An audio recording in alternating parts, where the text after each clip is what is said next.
Hey everyone. Today we are interviewing Luna Corp. First question: how did your community get its start? And I believe you mentioned I've read that it was a community instead of just a clan. Does that imply that it existed before Starbase? And if so, how does that play into your current name and themes? So when uh we come from a very tight knit group that started out. When we formed Luna Corp, this was in the eve. Goodness, what am I saying? In the morning of when Phyllis and I were both talking, and we were part of like this very smaller Discord community. It was like about 10 or 15 of us. Um, and we play Rocket League and we played Civ 6 and we had history with communities in the past, but at this point in time, we were pretty like in a very small tight knit group, and we heard about Starbase. Kind of late coming to the party though. Um, so basically, it rolled out like this. I heard about Starbase kind of mid early August, and then Phyllis heard about Starbase at the same time. We both came to each other, being like, "Have you heard of this thing? This thing that's coming out, like this thing that people were talking about like 2 months ago or something like that." And we were surprised that our friends that know us very well that were into this stuff didn't even tell us about it. They Yeah. probably All assumed. of our friends are like, "Yeah, I've been heard about this month ago." We're like, "What? Do you even know me? Do you know this is the kind of game that we would love to play." Go on. So, anyways, as we looked into the game, we're like, "Oh, this is gonna be a very big kind of massive multiplayer game that's built upon like player built communities and factions that are gonna be going up and down and stuff like that." So we were talking like, well, what if we should start like a group. We've been part of groups in the past. Files and I, we came from a group BHC many years ago.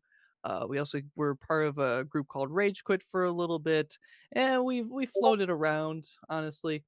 But we learned a lot in the past 10 years of being part of these large MMO gaming communities ever since like Ventrilo and Mumble and stuff like that. And we decided, what, let's run our own community. Let's give this thing a try. We'll face our own challenges with it, but let's start something that has a purpose in this game, Starbase. And we had to figure out a purpose. Um, so we discussed a little bit, and it turned into us deciding, well, what kind of community do we want to build? Do we want to like do milsim? Do we want to like do some trading thing and whatnot? And we're kind of looking at like the planet, which is now known as Eos. And we're like, you know what? The devs might put a moon. It might give something like the players to go to, because we knew at the time the devs said we're going to expand this universe as the player base grows. But at the time, this is dated information. At the time, they said, we're just going to have this one gas giant with the ring asteroid belt around it. But we were like, you know what? They're definitely going to start off by putting in a moon of some sort for the player base to go to. So what if we started a community that's goal was to be the first to get to the moon, like kind of probably race to it, like late mid '70s style of the United States trying to beat Russia to get to the moon and stuff like that. So as we started, that's where the inception started going. Um, and thus Lunacorp was formed after a little bit of batting around the name. We thought, well, oh, what's a good name for a community that wants to go to the moon? NASA, nah. We thought of a few other things, and eventually we settled on Luna, not related to The Expanse at the time. So the show The Expanse is an Amazon show right now. They have like this different factions, of course, and one of those factions is the Luna faction. They're not talked about much in the show, but when we started getting behind it, people were like, "Oh, like in The Expanse." I'm like, "What? What do you mean, like in The Expanse?" And it turned to this whole thing. But anyways, I've been talking way too much. Files, can you say some words? Sure. So I'm Philest. Hello. And yeah, so we got really excited. We're like, all right, let's do this. Let's be the ones that pioneer this piece. And a lot of people have since then kind of also took on that task, that goal to say they also want to be the first to the moon, which we invite. That sounds exciting to have that actual race versus other competent people. So since then, we've been basically building the community. Part of what you asked was like, are we just Starbase? Well, our primary objective is Starbase and again going to the moon, but we also want to offer people a place to play games, hang out, have fun, discuss stuff, be silly. relax from work. Because at the end of the day, our goal with the game is to have fun, and that's kind of the environment that we are creating.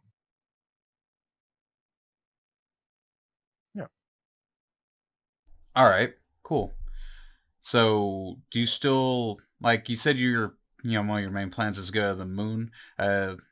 Just clarifying that is going to be your first objective, and how exactly do you plan on accomplishing actually being the first one there? If so, So Sure. So we have a lot of different plans based on whatever the game's parameters are going to be. We already know the fuel requirement, the size of the thrusters, the space of the fuel, the how much thrust is going to be required, and how much time it should be needed to be going for that vehicle at a relatively normal speed that can it can handle.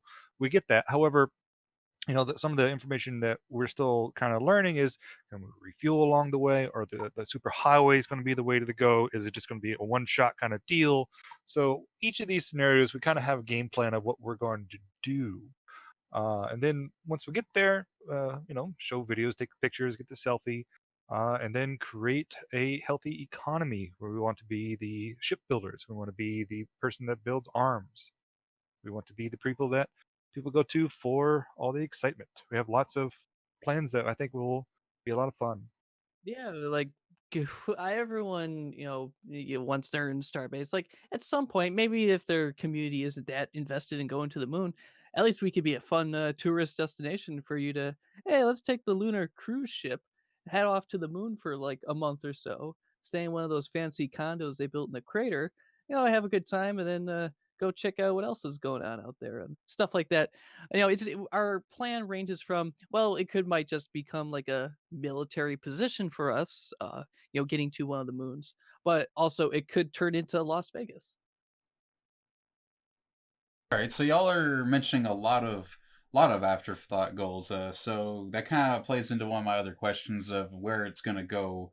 What y'all are going to do after you've established your main objective, and you threw out a few things: arms creation, ship selling, gambling like Las Vegas, cruise ships.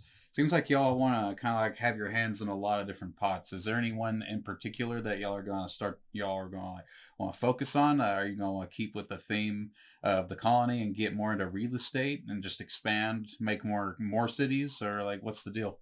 So the idea, one of the larger challenges that's going to take in, being able to sustainably, you know, run like this economy is definitely going to be player base and player base needs, especially those who are based solely in Luna Corp. And what might end up happening is, depending on the social aspect, like our community might really get down into like digging, mining resources, and realize like, hey, this is a really great opportunity for us to establish cool trade connections to, fellow neighbors that we might make along the way.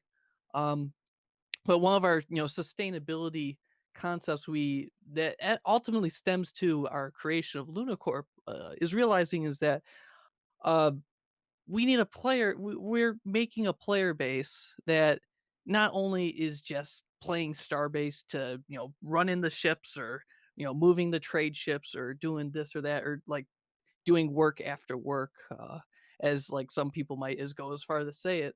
But we're trying to build like a healthy community in which, like, you're playing almost life sim, like with like your neighbors. Like we want to establish like making making this whole journey like this mecca of an experience that the players are going to have to go through.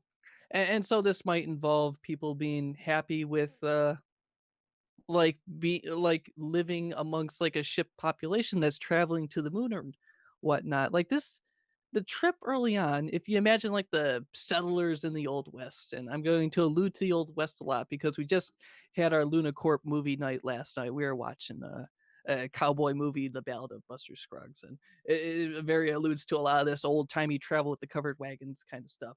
But anyways, that's besides the point. A lot of it is going to stem from our community of individual people working with each other and enjoying that time. Because as of right now, throwing a couple numbers out there, At the fastest speed limit a ship can go from the start spawning area of the Starbase community, if you start with a ship that can go 150 meters per second constant towards the closest moon, it's roughly going to take about 60 in-game hours of traveling in a straight line to get to the moon. Now that's literally days of straight on travel in like the fastest ship that could possibly make that 150 meter per second speed limit, which in and of itself is a crazy feat. But you also have to realize that we have to transport materials, we have to transport people, we got to move. At this point, hundreds of people we got to start moving and thinking about traveling to the moon. And through that, that's going to be a long journey. Sure, the first people that are going to make it to the moon that we're going to send out, they're going to try and make that trip within 2 or 3 weeks. But this whole adventure is going to take probably months, honestly, if we're lucky. And we got to start carving. Like Lori FB, one of the or Lowry, I always pronounce her name wrong. One of the Starbase devs, she spoke about them testing out these trade lanes and figure out how to make warp speed. Basically, we got to build the highway to the moon, and that's going to take the slow route in order to move the asteroids out of the way, like make straight line travels, make either gas stations, like stuff we need to kind of establish infrastructure. And all throughout that, we got to make sure that our community is having a good time with it. And honestly, like playing the truck simulator games and stuff like that, like those communities, they can get boring, like, they can get bogged down with just, you know, making a truck go from A to B, and what really makes those communities, like, especially trucking simulator communities, what really makes them last is the people that they're hanging out with, and the people that they're having fun with as well. Yeah, so the logistical challenges are going to be there, and what he was kind of alluding to is this: the general support that we need to do to be able to make this idea, this dream happen, and to be able to set up these manufacturing facilities that we want. This is actually an exciting part of the game for me. I love games like Factorio and Satisfactory. These games are built around building a factory, and that's just fun to me. That creating a ship from nothing to all the way down to a finished product or just about a finished product, that's exciting for me. I want to do that. I want to make that happen, and I want to make it streamlined and economical, and how it kind of plays out, and what all these different moving pieces. And I'm not just talking about mechanical manufacturing, but these moving pieces of bringing materials in, the powering of the facility, actually trade brokering deals. Like, that's all exciting to me. I love that stuff. And I'm really excited to see how it pans out in real time, let alone over time. And then creating that of, as we've said previously, is putting our profits back into our community, into our employees, as we have deemed, and then making these bigger dreams come true. Like you said, the casino, to getting to the moon, all these projects. All right, yeah, it sounds. At first, I was gonna ask if your community is more like employees and more like just citizens, but it sounds like it's kind of like citizens called employees, and like it's not like to me is like one thing that screamed out at me is kind of like venture capitalism. It seems like y'all want to, whatever makes the money and makes the profit, y'all want to do, and y'all want to, get the recognition of getting the stuff first. I Yeah, think we want to have some ethics in there too. However, yes, absolutely. We have business proposals that we will be submitting amongst ourselves to be able to see the viability of a project, and if it's worthwhile, or even if it breaks even, if it's fun, we're going to do it. Yeah, and also I want to touch upon that employee thing because it is important. Like, we talk about trade deals and stuff like that, and people who are playing Starbase, we know, not everyone's gonna want to learn YOLO coding, not everyone's gonna want to go mining, not everyone's gonna want to do combat, but also not everyone wants to deal with the politics and the contract work and stuff like that. Like Phyllis, Click, and I, we're really into like Civ 6 off-world trading company. We're into those business like spreadsheet kind of games as well. So that's what also playing Starbase is to us. But breaking it down to like our employees, we want to also kind of explain what that means to us as Luna Corporation. So if you join the Luna Corp Discord, the when you first join, you'll be automatically labeled as a visitor, and this is for everyone. This is faction reps, just normal people just coming into the Discord. Like everyone is treated as a visitor, but also everyone who is a visitor can get the Luna Corp experience because we kind of wear our uh our culture on our sleeves, basically. But then, people who are interested in joining a Luna Corporation, they select we got like a app for employment, text channel. And in that they can select like a quick like uh ping button that'll label them as a intern. Intern's a little bit more of a derogatory term in the modern corporate world, but that's just like a transitional role. And we have an application that is Google form based, which, very short, couple questions just to kind of get to know you. And what we do is we schedule a voice interview with the person who is interested.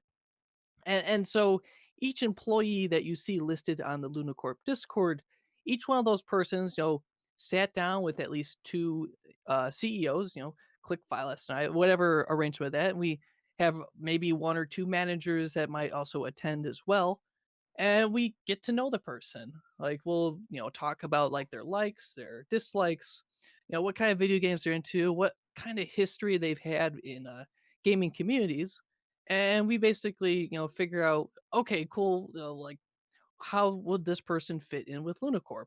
And it's basically kind of like learning about how this person overcomes challenges, or what they perceive as like, oh, like what if they want to get something done but they don't know how, or how we can make it happen for them. So we're a very interpersonal community that is really based on like that presence of being an individual but working with a company and a long-term goal, but also being self-fulfilling as they play this game called Starbase. Yeah, we just want to make sure the culture is matched with us too. That's very important. And even to clear it up, though, we this is something a little bit more recent, and it's always something that every community needs to talk about. But we've established ourselves now that we are a mature community.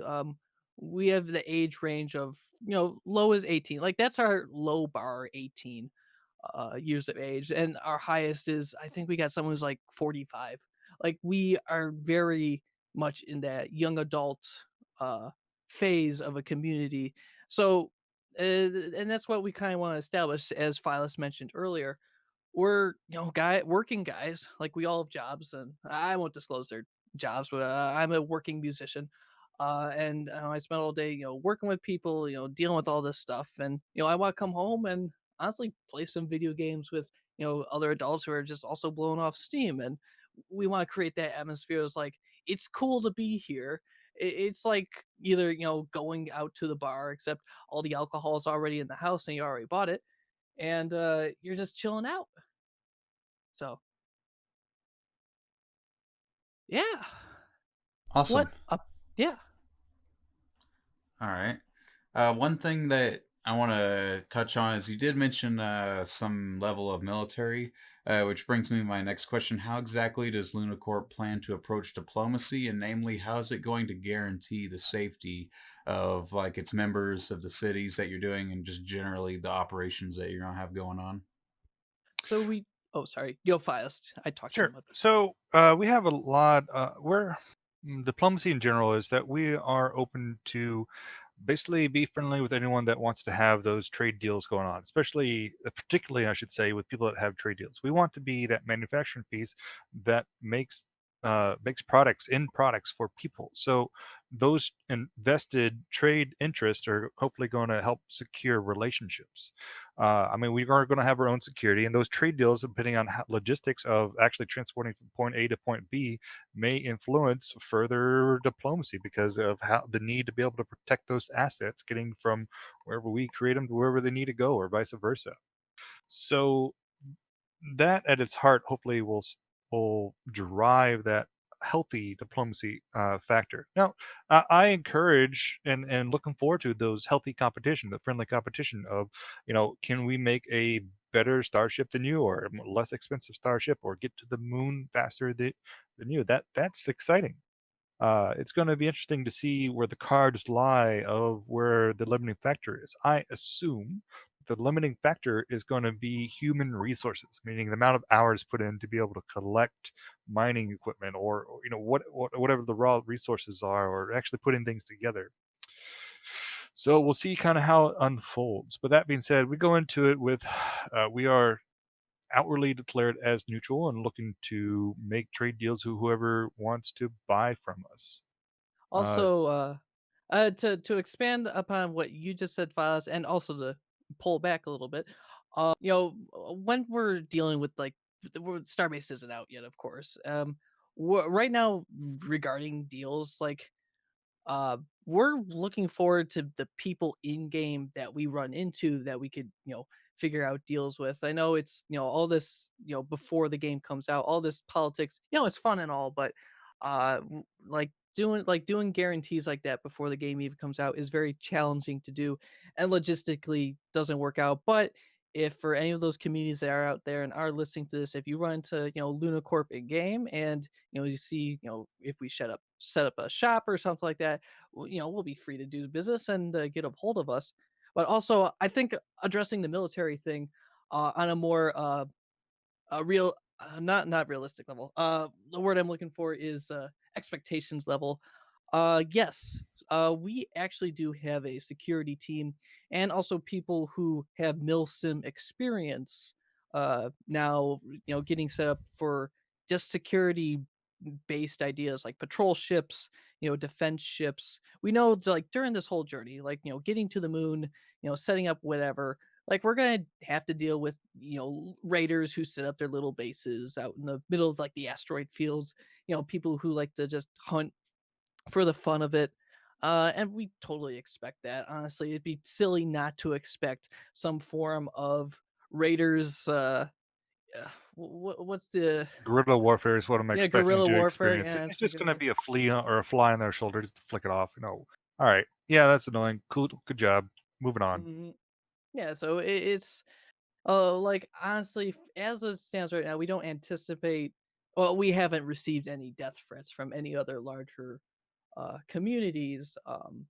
That's saying like there's always going to be something that's going to happen, and that'll be exciting to handle in itself. Yeah, the pirate But factions are going to be fun to play with. I mean, that just sounds exciting. yeah, Yeah, You're not worried about the larger factions like the Capraston cult or Join or Die.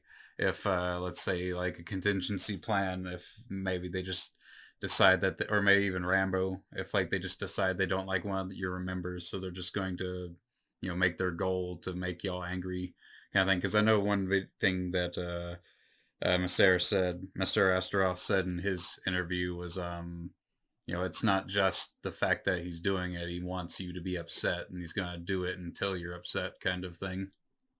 so I have some experience with Join or Die. I was doing Worlds Adrift things back when that game was going around, and there was, bit of Join or Die out there. They didn't bother me so much. It's gonna just have to be like, oh, there they are. We've been wondering when they'd show up. But it'd be very interesting to see if they actually make that trip to the moon. But when you have a quick fight mentality like that, it'll be interesting to see them try and escape spawn. But beyond that, well, the groups that I do worry about, which I think should speak more to just like the Starbase community in general, are I read the Eve online history book of 2003 through 2009 just to kind of get a feel of like what that kind of mentality is. And one thing that Starbase is going to have to deal with that whole era never had to deal with is the YouTuber community.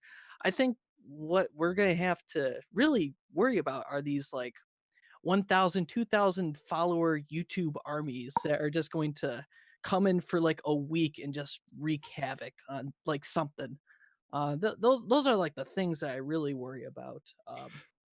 Like if Captain And Jack just decides "fuck you" one day. yeah, if Captain Jack decides to make a video as being like, watch this. Ho "Hey, ho ho. yeah, watch Redwood this." Industries is just like, as Redwood Industries, fuck Luna Corp, go blow up their factories. And it'll be a legendary battle. Yeah, Tim Sulcifer makes a great point, because the smaller factions, again, resorting to guerrilla warfare. If we actually do divert a lot of our attention and resources to that, it's mutually assured destruction. We're just going to be put behind, especially in the beginning, of being able to get a good economical foothold, let alone a strong presence in the game. And I think he actually alluded to that in his interview. But you're right. Some people just want to see the world burn.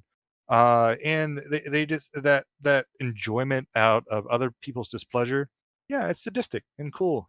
Great for you. If you enjoy that, more power to you. But that's not us, right? I want to play with the pirates. I don't care if they want to raid my stuff. Fun. Let's have a response. That sounds exciting. But we're just going to be that guerrilla warfare. It's just going to be a nuisance. But going back to the what I particularly fear is that throughout the past, I don't know, few months, as I kind of learning about some of the semantics in the game and some of the rules and some of the how lethal some of the weapons are and whatnot, and the automation, that stuff's exciting. However, a quote from Avengers and Ultron comes to my mind is that everyone creates the thing they dread. Men of peace create engines of war, invaders create avengers, and it goes on. So I'm imagining like minefields and automated drones with missiles and such attached to them, right?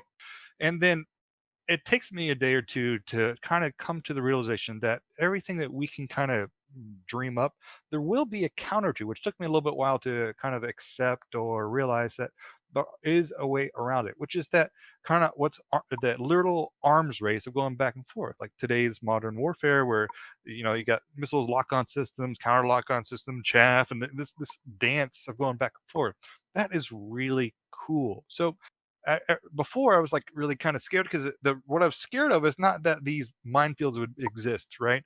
I was scared that these minefields would be so punishing of taking out man hours from the game that would just be this money sink or hour sink that would just make the game unfun. That is this fear that I have, is that the game is not going to get enough legs because of these punishing factors that cause people to say, well, why do I want to play this game if my toy that I was playing with that took me 40 hours to make took 10 seconds to lose, right? That's what I'm concerned of. But I think the game's going to kind of balance around uh, building up too fast versus taken down too quickly.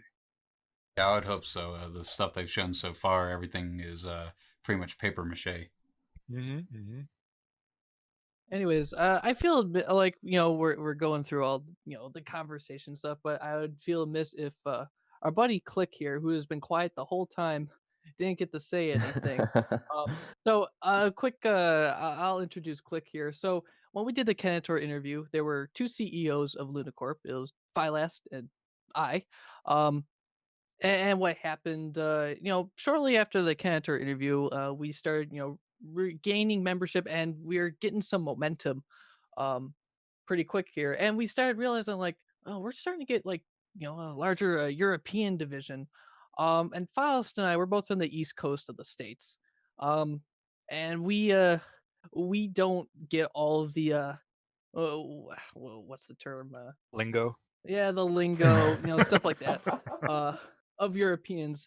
But Philos and I, more Philos than me at the time, was very good friends with Click, and we played Rocket League in the past and stuff like that. And Philos said, "You know what? Let's get Click on board." I'm like, "Click? You think so? He's got the same name as me." He's like, "Yeah, let's get Click." Uh, sorry, Click. I'll do my best Oh, to keep your personal information out of this, but we call you Tim too much for me to be comfortable with it. But anyways, yeah. um, Well, and so basically, what happened is they decided to get the British guy in to represent Europe just as we were leaving the EU. So it was perfect timing in the world. And so yeah, so I mean, I've kind of got involved or I've been involved with these two for a number of years really. I've been playing Rocket League and various other games with Firelast for quite some time. So I mean, I was in the Discord for quite a while before did end up becoming and joining as a CEO. Not talking as much at the moment just because my voice is a little bit gone. So trying to save that for everybody listening. But so yeah, so I kind of got involved to kind of be more friendly towards EU time zones after we started to gain a little bit more traction in European countries. So now we've got quite a number of different people based around the UK as well as all throughout mainland Europe, really. So we've got a few from Germany and Spain and some of the Nordic countries. So I'm here as a solely English speaker, but here to translate the European languages. So going perfect, really. I do feel And it, like having the three of us, and we also have managers and stuff like that, but having us, the three of us as co CEOs, it is a strength because we all have our own strong personalities, I'd say, and I wouldn't say we keep each other on their check, but we definitely bounce ideas off each other, and I value both these guys' opinions very strongly, and it's just I feel like it's gone very well, and I'm very happy to and excited to see how this continues to unfold. Yeah, no, we've allowing us to have three CEOs, I think, as Violet said, has allowed us to kind of bounce ideas off each other and get different viewpoints. And I think just being based around different places, I think you often do get different viewpoints if you've grown up differently and you're not all just kind of based in your own bubbles, so to say. So it's enabled us to kind of take Luna Corp and kind of move it forward and try to gain its members up, really.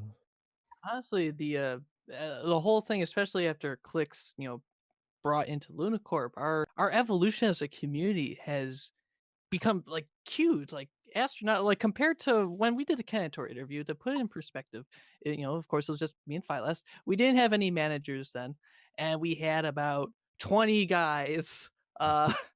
As just like that maybe 18 of them were done like the modern kind of interview style, and a few of them were like, hey, these are our buddies, let's stick a employee tag on them, they'll roll along with this.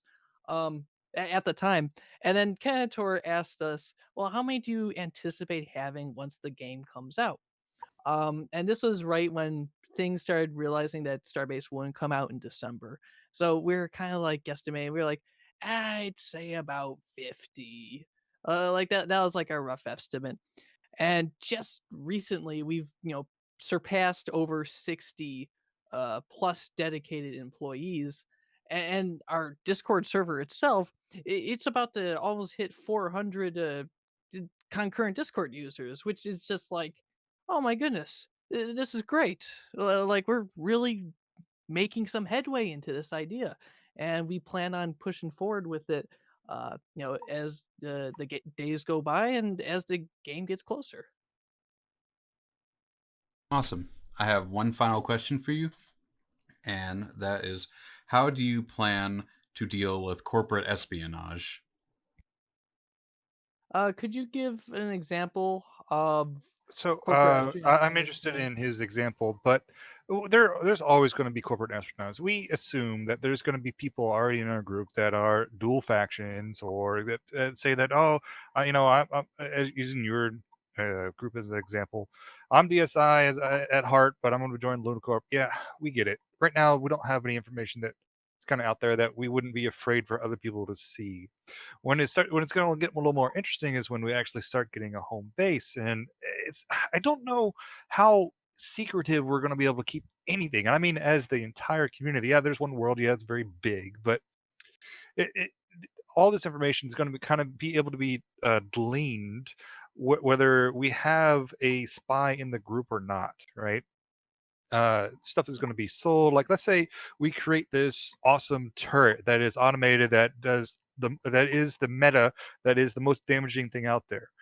That meta is going to be distributed within a week, right? So maybe we'll get a few days advantage on that. If a spy is in there and says, "Oh, they got this great thing, and we're going to be able to take it from them," it would already be distributed anyways. Or that I just it's hard to me to see what information they'd be able to take from us that we aren't already open about, or that it isn't already going to be distributed anyways. Yeah, I think also there's some certain steps as well that are kind of before you kind of become a full employee, then you kind of we want to see you about the Discord. We need to be obviously seeing you interacting with everybody else, playing games with people, perhaps. And then obviously we also go through the interview process, as Tim mentioned earlier. So I think there's obviously, I'm not saying that that's a foolproof kind of method, but it's something that kind of detracts from like the chances, so to say, that don't want to particularly put in a lot of effort to try and steal information or however they want to do it, really. And to be fair, like also with their interview process, like, we get the Discord information, and that's not to say people use alternative Discord accounts and stuff like that, but we do our best to kind of background check people a little bit as well, just to kind of get an idea, like, oh, is this person like a member of this thing or whatever, and then we kind of dive into it with them. And what's very interesting, because we do vocal interviews, it kind of it changes the nature of a person. I'd like to say in a good way, in an honest way. Like anyone can put up a Discord with a community and have a completely text-based interview and be like, "Ah, cool, you're in." Slap the tag on them and off you go.